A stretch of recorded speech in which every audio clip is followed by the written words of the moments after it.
At the heart of every retail business is consumer demand. Knowing what customers want and when they want it can be the difference between success and failure. After all, stocking shelves comes at a price. But what if you're a brand just starting out? How can you convince your favorite stores to give your new product a shot?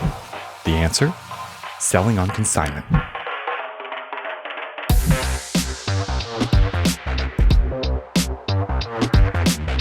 When we think of selling products on consignment, we often think of the ever-growing industry of apparel resale, an industry that, according to the ThredUp Resale Report, is expected to grow from $138 billion in 2021 to $350 billion by 2027, thanks in part to the rise of new online platforms.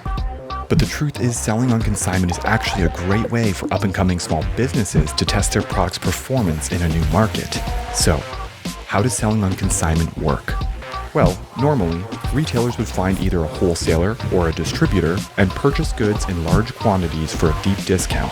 They would then take those large orders and break them down, selling individual units to consumers at a markup. With the consignment model, on the other hand, the consignor acts as the supplier, handing their products over to the retailer. But rather than taking payment up front, the consignor agrees to retain ownership of the items until they're sold. Once the retailer makes a sale, they'll take their predetermined percentage of the profit and then give the rest to the consignor. Any products that don't sell after the agreed upon time frame are then returned to the consignor. This symbiotic relationship benefits both parties in a lot of ways. For example, let's say you wanted to start selling a new product that you've just developed.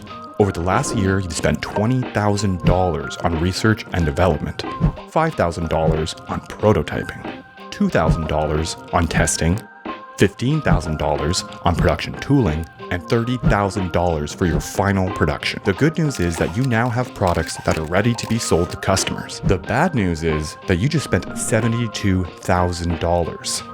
So how do you get this new product to your customers? Well, you have a few options. The first would be to act as a wholesaler and sell your products in bulk at a deep discount to retailers. This option could prove to be very challenging because your brand new product hasn't been market tested, and therefore there is really no way of knowing whether or not it's going to sell. The second option would be to take your product to market by yourself. The trouble, of course, is opening a store isn't cheap. Startup costs to open a brick and mortar store can range pretty wildly, but experts say you should budget between $50,000 to $100,000. And that number doesn't even include all the other added costs like rent, utilities, employees' wages, and permits. If you opt for an entirely e-commerce business model, it could save you some of the overhead, but not all. So that leaves you with one last option: selling your products on consignment. This would mean that retailers can stock your products risk-free and get the added benefit of testing a new product with their customer base. And you get to save on all of the overhead it would cost to open your own store. Win-win. Selling on consignment also allows you to branch out and get your product into as many stores as possible.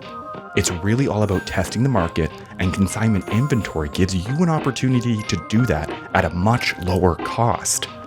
And if your products start to fly off the shelves, retailers will be much more open to start buying your products wholesale in the future.